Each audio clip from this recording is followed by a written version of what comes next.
It's the Ross Tucker Football Podcast. Oh, yeah, it is. But it's not just any Ross Tucker Football Podcast. It is a Wisdom Wednesday with Professor Andrew Brandt back in class after a week off last week. Awesome top 10 list last week on the Business of Sports podcast. By far the best podcast of its kind. We're only 2 days away from me announcing a new Spread the Word winner via social media. Absolutely love those of you that quote tweet something about the show. It's a great way to get a retweet from at Ross Tucker Pod or at Ross Tucker NFL or a reply from me, and a great way to be the Spread the Word winner and get whatever you want. Signed picture, signed card, signed press pass. Love the sponsor confirmation email winners as well. ExpressVPN and Simply Safe. The Raycon earbuds I love. Got to make sure I take them on my trip this week. I'm just looking around to make sure I have them. And then the YouTube shout out, youtube.com/Ross Tucker NFL is where it's at. All you gotta do is hit the thumbs up, check out all the videos. There's a bunch of other videos up there that aren't shows. There's just unique content to youtube.com/Ross Tucker NFL that you can check out when you feel like it. Just thumbs up, comment on any of them. I literally get a list of all the comments. I reply to some of them when I can, and you'll get a cameo style video. It's Big Show time. The Big Show. All right, you know him. You love him. He is the world's most interesting man. His name is Andrew Brandt. You must follow him on social media like I do, at Andrew Brandt. He's the host of the Business of Sports podcast. He heads up the sports law over at Villanova. He writes for the MMQB. He's on Amazon Twitch, for Thursday night games. He's got the best newsletter out there. He's got a lot going. You also, Andrew, you know what I like about you, Andrew? You, number one, admit your biases, right? So, like, before every Packers game, he even says, like, biased tweets coming, admittedly biased tweets coming for the next 3 hours. I love that. That might have been, it's funny, Andrew, I don't remember that much stuff I learned at Princeton.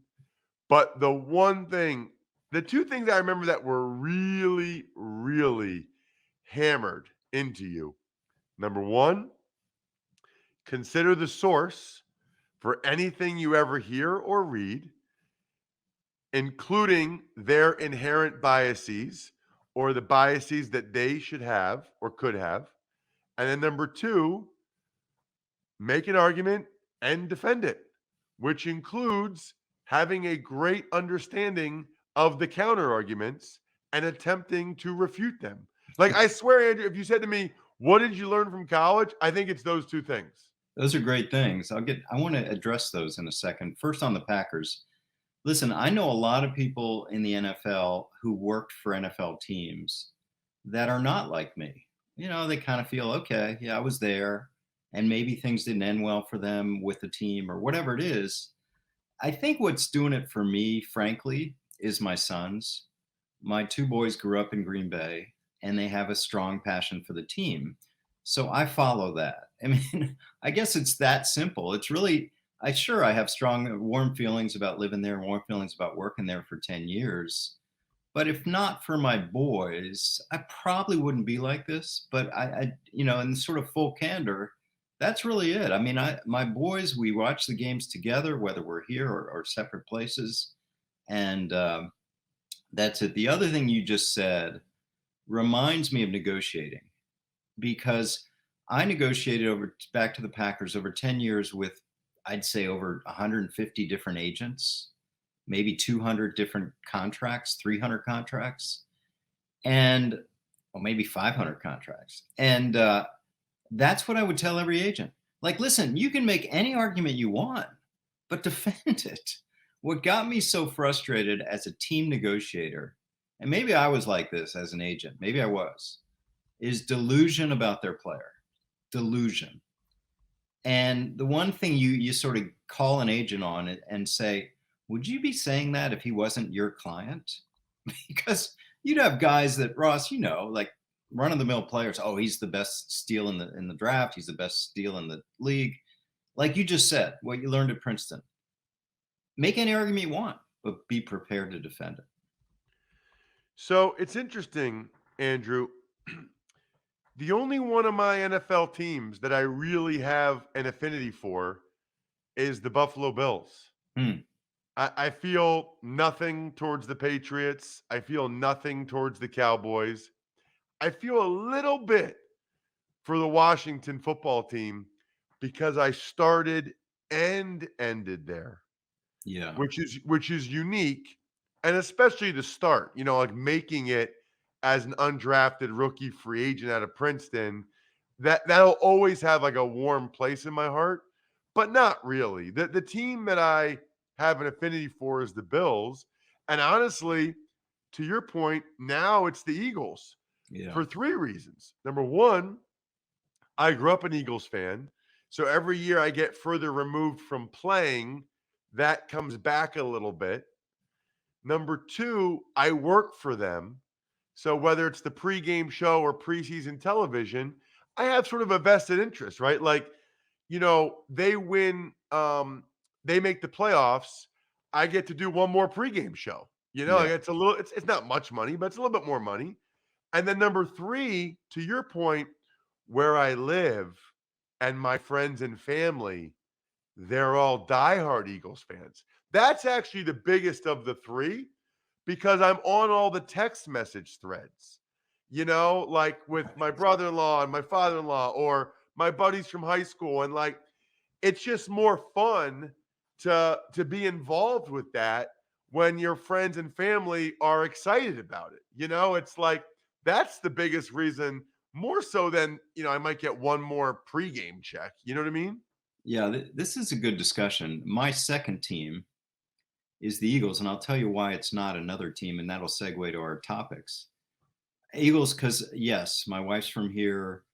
We spent time here, and Joe Banner and Andy Reid brought me in when I first moved here as they were moving Howie Roseman to personnel. They needed someone to handle those cap and contracts beyond a young person. So I did that for 2 years. And they're kind of my second team. Yeah, I like them. They're fine. I really appreciate what they've done. I talk here as other places about how I think Howie Roseman has frankly gotten over on a lot of other GMs because he's such a good negotiator with these trades. And now a team that's not my one or two, Ross, and you've talked about them just now. I grew up the most die-hard Washington then Redskin fan in the world. I grew up die-hard, right? But I can't. I just can't. I mean, friends and family have turned off from the team. That's what we just talked about. And so when I saw the thing this week, two things obviously that we're going to talk about. Number one, the railing falling down right in front of Jalen Hurts at the end of the game. And number two, the new name change announcement. The railing falling down, just another bad look is what's going on all year. Whether it's the toxic workplace investigation that somehow ended only in an oral report to the commissioner, then you had the sewage spewing out early in the season. It's just a bad look. And it continues, right? And then, of course, Washington diverts with this announcement on February 2nd. They're going to have a new name and logo. Great. But it just seems like the same thing they did with the Sean Taylor dedication just seems like a diversion.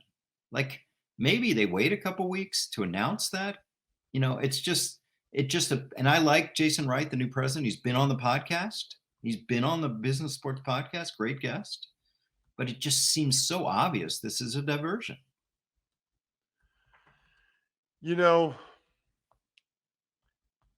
Even if it wasn't a diversion, Andrew, even if it wasn't, you know, even if they always were going to schedule it for then, they should have thought this isn't good timing because people will think it's a diversion. Right. Just like Sean Taylor. Yeah. And I'm surprised that they didn't think that or feel that way. Since you brought up that team, um, And I'm curious to see what the new logo is and the new name and all that stuff. Sure. I guess the sewage, the railing, like I am inherently, actually, I'm not inherently skeptical. Like I'm an optimistic person. Like I see the good in, I really do. Yeah, But I it know you doesn't are. really hurt Daniel Snyder, does it, Andrew? I mean, if there was a big lawsuit and he got sued, okay, maybe. But doesn't it just aid his ammunition, evidence, cause to get public funding for a new stadium? Doesn't it, on some level, just help him more than it hurts him? Yes and no. I mean, I think when I think what you started this question, like, okay, what moved the needle? What moved the needle on the name change as we're in this interim phase with the Washington football team were sponsors, right? It was FedEx, the name sponsor, threatening to pull because of the name. I don't think anything else. I don't think social activism causes really changed the needle. I think it was the business side, as I always say, the business wins. Helping them get a new stadium, I guess so. I mean, listen, I grew up going to RFK Stadium in the middle of the city, not out in Landover, and I'm like, this is a rundown place, but it had charm, and there weren't railings breaking, things like that. But now you're out in the suburbs, it's hard to get to, the parking's not good. I've been there, and it wasn't a great experience. I drove my boys down to watch the Packers a couple years ago. So I'm like, okay. And obviously, Daniel Snyder, has friends in high places. He's not going anywhere. He's not going anywhere. And I know people ask me all the time, can't we change him? Can't we kick him out? What about the investigation? It's clear that's not happening. And as he moves towards potentially a new stadium, we'll see what the public funding looks like. But, like Stan Kroenke, he has enough funds to build a stadium. And that we'll see where that goes. Three things I think are particularly interesting. I got to get your opinion on. One is Baker Mayfield, after the game Monday night, said, I'm going to talk with my agent and my family about what to do next. And so now he's having surgery with one game left. I'm going to give you a blank canvas for this one, Andrew. We talked before the season, during the season. I still think it's curious. I guess that's the right word, that Lamar Jackson and Baker Mayfield didn't get deals going into the season, and Josh Allen did. We can leave Jackson alone for now, but Mayfield, it was really the way I looked at it from a front office point of view is wait and see, and that's what the Browns did. Now they've seen. It's probably not something they think, oh, now we got to pay him. My reaction is, I don't think it's a big deal missing this meaningless week. Might as well get the surgery, accelerate the healing a week more. But they have his rights. So I don't think they'll do a big contract extension, but they have an option year. And they've already exercised it, as you know. So I think another year of wait and see on Mayfield. The only issue is, does he go into camp as the defined starter? I don't think he'll be traded. I don't. Does he go into camp as a defined starter, or they bring in competition? That's what I think. I think he has extinguished the chances for a big contract going into next year.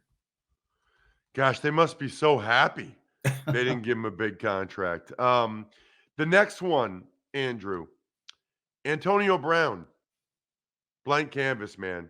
I mean, although I'm not going to say blank canvas because they didn't release him the last 2 days, which means he was on the roster after 4 p.m. on Tuesday, Got paid. which means they have to pay him. What is going on, Andrew? What's interesting about this is that I, like everyone, came down on him. Oh my God, here we go again. I even tweeted when it happened. Sounds about right. If I were going to pick one player and 2,000 NFL players to do that, he'd be at the top of the list. But all this talk about mental health, I don't want to just extinguish that or minimize that. I don't. But come on. Are we really talking about mental health for Antonio Brown? This has been behavior exhibited for years and years. And his greater talent has allowed tolerance from all these teams. Maybe he's got mental health issues, but this is a guy, I know people that have tried to help him and he's fired them. And he's always surrounded by enablers. And mental health is always a challenge. And I feel for him, but come on, he's not changing. This is a guy that's had 20-second chances. He's not changing. On why they're keeping him, Ross, that's a good question. They're fine paying him the weekly salary. He's making $1 million. They'll deal with that.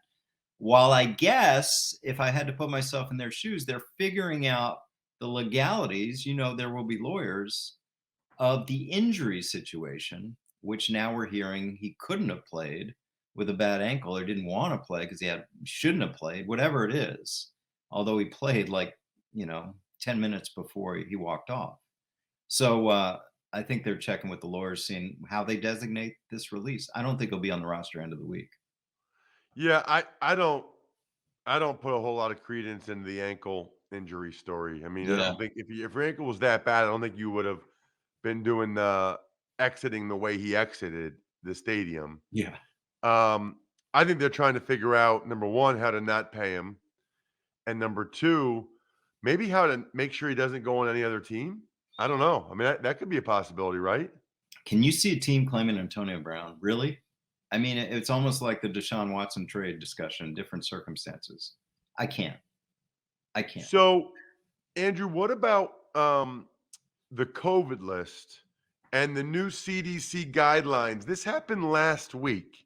You and I didn't get a chance to talk about it. I've never seen anything like it. Like, I know you talked about it on the Business of Sports podcast, which I love, by the way. But, Andrew, last Tuesday on the Even Money podcast at 2 p.m., we talked about how Carson Wentz is unvaccinated, tested positive. He's out for 10 days. That's the rule. By 6 o'clock that night, the NFL adopted new CDC guidelines, and he was able to play 5 days later. He went from 10 days no matter what to actually being able to play without a negative test. I mean, I joked, Andrew, that the director of the CDC must be a Colts fan. And what I find very interesting is, if you're going to have guys test positive, Andrew, you want it to be a Monday. Yeah. Because they can come back in 5 days. The Eagles had a bunch of guys on Monday, and theoretically they can play Saturday night. If you test positive today, Wednesday or later, you're done. That's why everyone's going in for tests on Monday. I mean, that's the thing. You just said it. Competitive balance is get your test Monday, 5 days. Listen, I joke like you did. I didn't mention the Colts, but I joke that the CDC must have an NFL owner on their board because, yeah, it fits right into, it doesn't work for basketball, hockey, baseball, but it fits right into the NFL calendar. Amazing, right? Amazing. I've said for 2 years, hey, the NFL is playing through. I don't know what could cause a postponement. If you have teams with 20 plus infections playing and you have guys like Ian Book out there, they don't care. They're playing through. So, man, the CDC falls right in line. It's like NFL, controlling the world.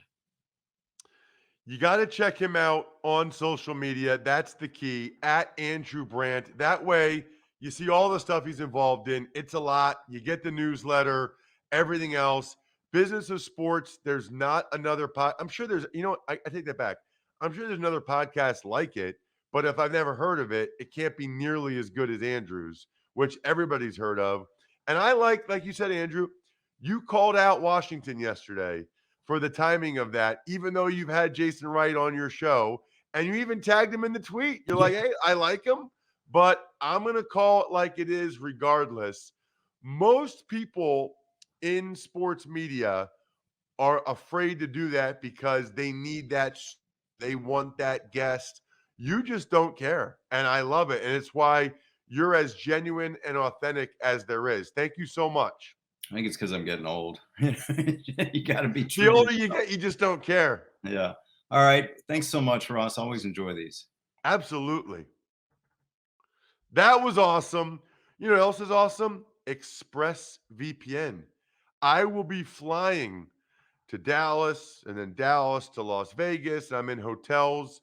I will have my Express VPN set up. You know why? Because I don't want hackers to get my stuff. Plus, there's so many things you can get with ExpressVPN. It lets you choose from over 90 different countries for your different streaming apps like Netflix or whatever. It is awesome. There's certain shows that are only available in certain countries, and ExpressVPN is the number one rated VPN provider by publishers like Business Insider and me. It's the only VPN I know of because they're awesome. So listen, be smart, guys.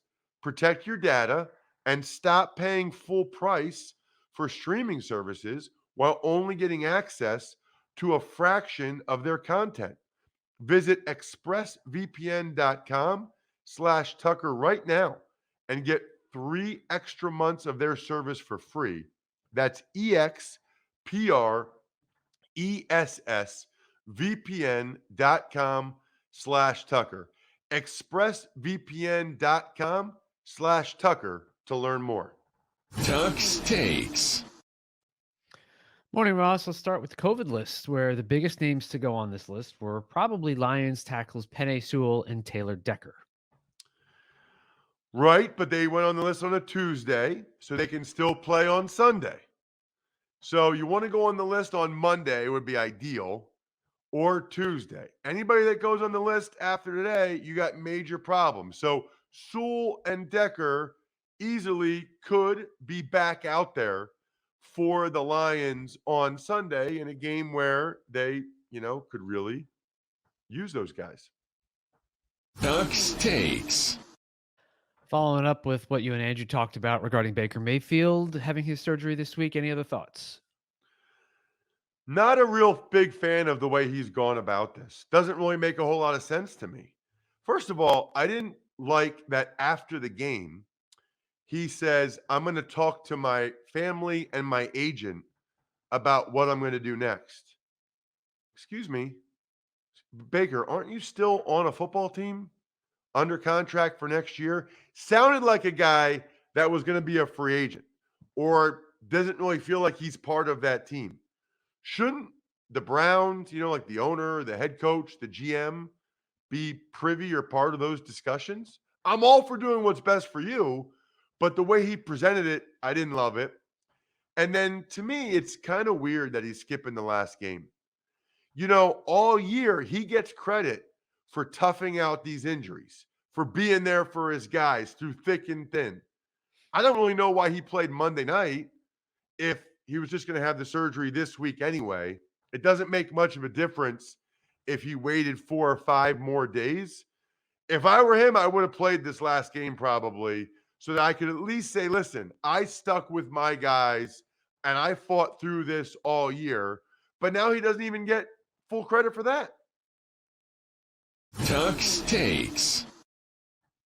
As you and Andrew also mentioned, the Washington football team will unveil their new name on 2/2/22. So, man, I hope it has something to do with hogs. Warthogs, red hogs. It's interesting. PFT commenter, a buddy of mine from Pardon My Take, said that, they're doing it on Groundhog Day, which, by the way, my wife has gone to Groundhog Day before. It's a huge party, Punxsutawney, Pennsylvania. And the movie's incredible. One of my favorite movies. I love Bill Murray. I adore that man. I mean, the Jeopardy scene, the freaking Jeopardy scene where he looks at that lady and gives the answer before Trebek even finishes asking the question. It's just so good. It is so good. Oh, man. Gosh. Ned Ryerson. Needle nose Ned. And then Ned, I've been thinking about, it's just so good. Gosh, it is incredible. Actually, Nancy, I want to marry you. I mean, he's just amazing. That could be a whole other show we do, Brian, where we just bring up movies and lines. At any rate, PFT commenter thinks it's going to be the Washington Groundhogs because somebody evidently applied for a trademark for groundhogs on January 1st. And there's a logo and everything. And they're announcing it on February 2nd, Groundhog Day. Groundhogs is interesting because you obviously can have a logo. I mean, you can have like a mascot, but then there is a nod to the Hogs. But why not just be the Hogs then? Why not just be the Washington Hogs or Red Hogs or Warthogs, something like that? I don't know. I am very much looking forward to it. And I really hope it's not the football team because it's just annoying to say the football team. It's annoying to say what, like people say, what teams did you play for? It's like, oh, Cowboys, Bills, Patriots, and Washington. Like I want to be able to say a last name. Now, I guess I played obviously for the Redskins, but I don't know. I guess I'll say the new name. I played for the Warthogs or the Groundhogs. I didn't, but same organization. Tuck's Takes. And finally, Titans edge rusher Bud Dupree charged for misdemeanor assault after a fight with a Walgreens employee. So this is when I don't mean to make light of the situation, but this is when I would really love to get some more details. Like what happened that he got in a fight with a Walgreens employee? I'm sure if I Google it, somebody on the interweb has some ideas as to what happened. But it's like, dude, I mean, how could you like at a Walgreens? I would love to know what happened there. You know what I don't love? Not being able to see at night. I drove home Saturday night. It was really foggy. Listen, visibility is your first line of defense when it comes to staying safer on the road. Seeing better means spotting the unexpected even faster. If you're looking for better visibility, head over to AutoZone. They've got the parts and products you need to drive safer and see more behind the wheel. If your wipers happen to be squeaking or streaking, they've got replacement wipers to help you clear your windshield during any storm, rain, sleet, or snow. Obviously, you can fix the dull headlights. If you're ready to see more and drive safer, visit your nearest AutoZone or head to AutoZone.com to start your job today. Get in the zone, AutoZone. Let's do an email, Bright. Ever wanted to ask an NFL player a question? Well, here's your chance. It's time to Ask Ross. Email address ross@rosstucker.com. There are no bad questions. It's like school all over again. No bad questions. I love your questions. I especially love if you actually took advantage of one of our sponsors because that means you understand like how this whole thing works and you're supporting us. Which, by the way, our sponsors are awesome and the codes give you discounts for awesome sponsors. What do you got, Brian? This one is from John from Minnesota, and this is more of a food question slash comment in reference to soft shells. And I'm assuming he's talking about tacos. I don't remember this conversation, but anyway, he said in reference to soft shells, Ross, I have the same exact opinion, and I'm the only one in my family who does. Another common sense food opinion I argue about is proper pizza preparation. I don't understand why you would cut the pieces in squares and have the toppings under the cheese. It doesn't give you the outer crust for use as a handle, and the top layer slides off the bottom layer, causing a saucy mess. As someone who worked in pizza parlors as a youth, pizza only cooks properly when the cheese can glue to the crust of the toppings. Your thoughts? And my question is, in your travels, where's your favorite pizza place that you've been to? Thanks. I love the show and the football and all the food knowledge that you share so well. Again, John from Minnesota. John, your timing on this one, buddy, is impeccable. Impeccable. I was in my hometown of Reading, Pennsylvania yesterday, and I, in 42 years, Bry, I've never had better pizza than G&A Pizzeria in West Reading, Pennsylvania. I don't know if it's the seasoning or the cheese or the toppings, It is so good. Like, even my wife, like, I'm obviously biased, but my wife will tell you, my brother-in-law will tell you, it is the best pizza. Like, it is so good. And I love it. So that's the answer to the last question. I'm not that familiar with a lot of pizza in squares. I'm actually a big fan of double cut pizza. Started doing that when the kids were younger because they couldn't eat a whole slice and it was too big for them to manage. So I get every pizza double cut now because it's perfect. Like, it's easier to eat and you can maybe not eat as much. Although last night I was by myself and my mom, so I didn't get it double cut. It is nice, Bri, to fold it over. When you double cut it, you can't fold it over as much. I like the fold over for like a almost like a pizza sandwich, if that makes sense.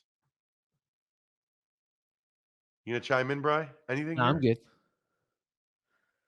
Oh my gosh. No comment on anything pizza related.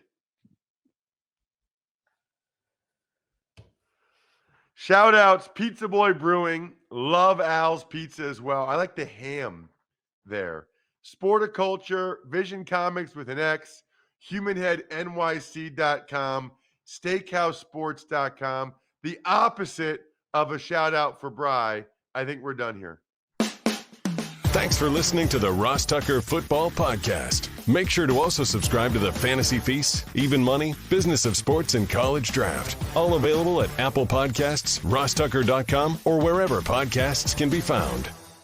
A lot of times on the show, I mentioned DraftKings. Here's what you need to know. You got to be 21 or older, New Jersey, Indiana, or Pennsylvania only. New customers only. Restrictions apply.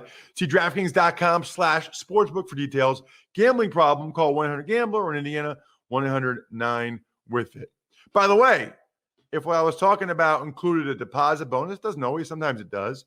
Deposit bonus requires 25 times playthrough, and deposit bonuses are paid out in site credit.